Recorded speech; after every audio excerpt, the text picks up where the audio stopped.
What's up, everybody? It is David Myhall here, and man, has it been another crazy week in crypto. I swear, like one of these weeks, I'm gonna come on here and be like, well, it was a pretty boring week in crypto, but so far that hasn't happened. This week was all about one project, and that is yEarn, or what was formerly called iEarn. If you're not familiar with iEarn or yEarn, this is an interesting DeFi project. The most popular part is the Y pools, which you can deposit assets into, and it'll basically chase the best interest rates. And it's most commonly used as part of the Curve pools. So if you've used Curve Finance, that website with the 1990s user interface, then you may have put money indirectly into these Y pools. But what happened in this past week is yEarn released their governance token, and things went absolutely crazy. So what I'm going to do is I'm actually going to break down day by day what happened. So first, going to rewind a little over a week to Friday, July 17th. This was the day that everything kicked off. This was the day that the project's founder, developer, only team member, Andre Kronoj, not really sure how to pronounce that, released a blog post saying that this YFI governance token was going to be released and that you could earn it basically by using the protocol. He also explicitly made clear this token has zero value. Don't buy it, just earn it by using it. But of course, this is crypto. Everything has value. And nearly immediately, these tokens were listed on Balancer and I believe Uniswap, and it had a starting price around $3 per token. And it didn't take long for some of this craziness to start kicking off around this token. The next day, people start noticing on Curve Finance, it lists that you can get over 1,000% annualized percent return on assets deposited into this Curve pool that earns you these YFI tokens. Now remember, these are governance tokens, and it didn't take long for the governance process to kick off. On that Saturday, the first governance proposal was created, which would have capped the supply of YFI at 30,000 tokens. This proposal did not pass. I mean, technically it did. It was a little confusing, but the supply has not been capped yet. But it was impressive that right off the bat, there was definitely a bit of engagement in this proposal. The governance definitely got a fair amount of people involved, which is something that all these DAOs and all these decentralized finance projects are really trying to do. And it's a tough thing to get your governance base engaged in actually voting. Next day, Sunday, July 19th. This was the day that I felt like really the word started to get out about this new liquidity mining opportunity. It was all over Twitter. People start going like, holy crap, you can get over 1,000% APR. One interesting tweet that I noticed on this day was a tweet from Dan Litzer, who pointed out that Andre, again, the founder, creator of this whole project, didn't allocate any tokens to himself. This is a really big break from existing DeFi token launches, which are in some senses kind of an exit. When you look at like Compound, I think around half of the comp tokens were kept by investors, by developers, by founders, and the other half got distributed as liquidity mining tokens. This one, 100% were for liquidity mining. There were no investors that kept tokens or founders or any pre-mines or anything. This was like the most fairest token offering that we've really ever seen. If you've been using the protocol, you just earn tokens. There weren't even really any ways to game using the protocol like we saw with Compound, where people were borrowing and lending the same assets. This was basically, you put money in, you get tokens out. The next day, Monday, July 20th, was when people started poking a few holes in this project. The main issue was that they noticed that this YFI token had an administrator key, which was owned by Andre, the creator. And this key had the ability to mint like infinite tokens. Hayden Adams from Uniswap tweeted, and I'm not sure how accurate this is, but that basically if the creator decided to mint like just a ton of YFI tokens, they could have drained all these Balancer and Uniswap pools, He said they could have drained like 30% of all DAI in existence. I don't know how true that is. That sounds a little insane, but clearly this was an issue that needed to be addressed.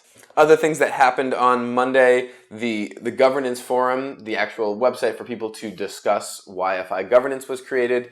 And as I said, this got a lot of engagement. There's a lot of people posting and discussing these proposals. If you look now, there's even some funny proposals on there about the pronunciation of YFI. Is it Wi-Fi or Wi-Fi? Anyways, moving on to Tuesday, July 21st. This administrator key that we talked about, that issue was resolved. They created a multi-sig, and Andre transferred ownership to this multi-sig. The multi-sig was owned by a bunch of different members of the community.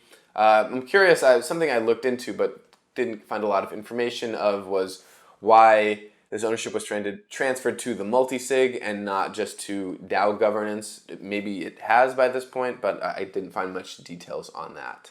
By Wednesday, or halfway into the week, Andre comes out with an announcement of some new features, basically the ability to do some credit delegation systems, which reminded me of the credit delegation that Aave has announced. I'm not sure the differences, but the way that they kind of pitched it is that this can let you liquidity mine using other tokens. So if you want to stake some ETH or Link or something like that, but still be liquidity mining pools that require stablecoins, you can do that through this system. This just gave more kind of credence to the strength of this project and the creator Andre, who again people are really supportive as this kind of hacker who's churning out really cool, good stuff. Thursday, July 23rd, not a ton of news on this day, other than the fact that they reached $500 million locked in yEarn finance.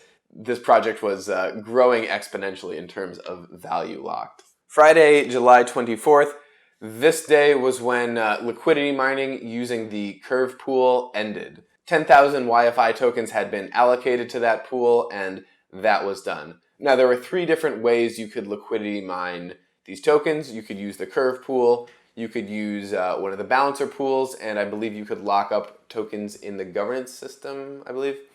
But for people like me who were liquidity mining this Curve pool, the gravy train had ended. Saturday, July 25th, YFI reached $4,000 a token.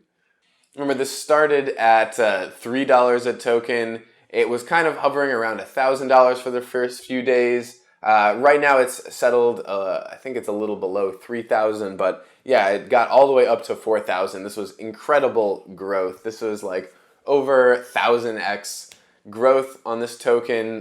Really craziness. A lot of people made a lot of money off this token. Saturday, the balancer pool also stopped issuing YFI tokens, so liquidity mining in that pool ended. But my favorite thing from Saturday was the tweet from Andre saying, obviously there's a lot of attention on this project this week, and obviously a lot of people wanted to interview him to discuss this project and this crazy new token release. Andre tweeted that he would only do media interviews if YFI governance voted for him to do something. So I think there was a poll on whether he would join the Bankless podcast. Would love to hear him on there. It's just interesting, like Andre's really going all in on like hands off, like the governance controls everything. They're going to control the protocol, but they're even going to control like what he does, who he talks to.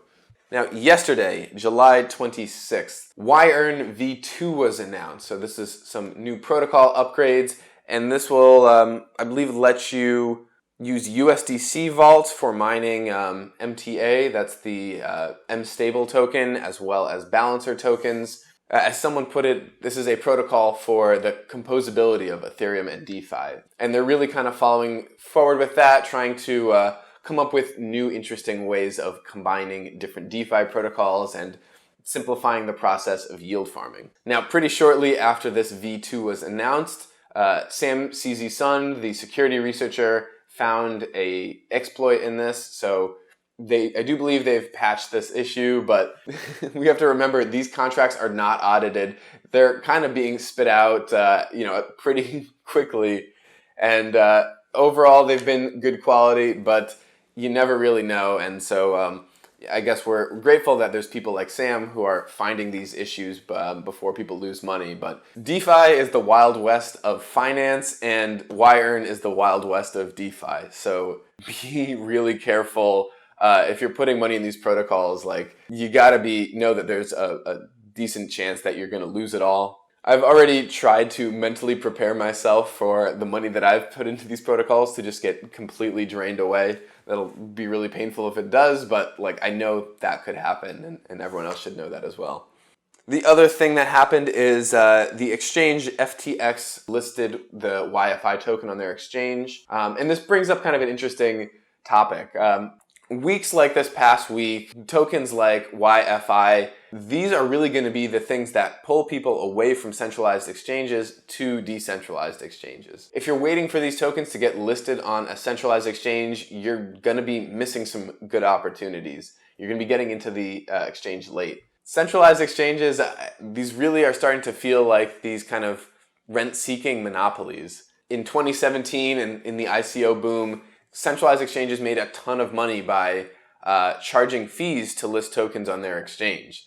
And projects would happily pay these big fees because they wanted their token to get traded, they wanted the price to go up. But we don't need centralized exchanges for that anymore. We have decentralized exchanges. There's Uniswap, there's Balancer, there's plenty of alternatives to just going through a centralized exchange. So these centralized exchanges, they're probably going to be pulling in less listing fees, and investors are going to be learning how to use decentralized exchanges if they want to get in on these tokens really early.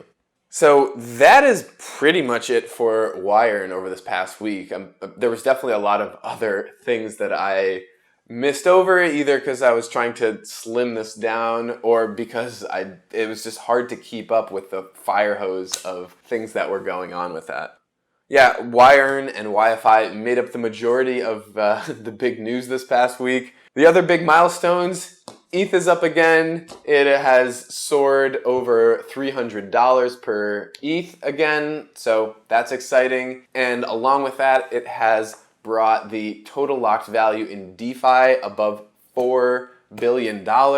Holy crap, $4 billion in DeFi. Like, I don't know, I remember just a few months ago when it hit 1 billion and everyone was like so excited. And I think it was just like a week ago it hit 3 billion. Like, these milestones are just starting to fall. This growth is going exponential. And similarly, MakerDAO has crossed the $1 billion locked in MakerDAO. This is still the largest DeFi protocol. It's pretty consistently held that title, although Compound did pass it shortly during the crazy days of comp yield farming. So DeFi is still going absolutely crazy. Numbers going up. Can't wait to see what this next week brings. Thanks for tuning in. Take care, guys.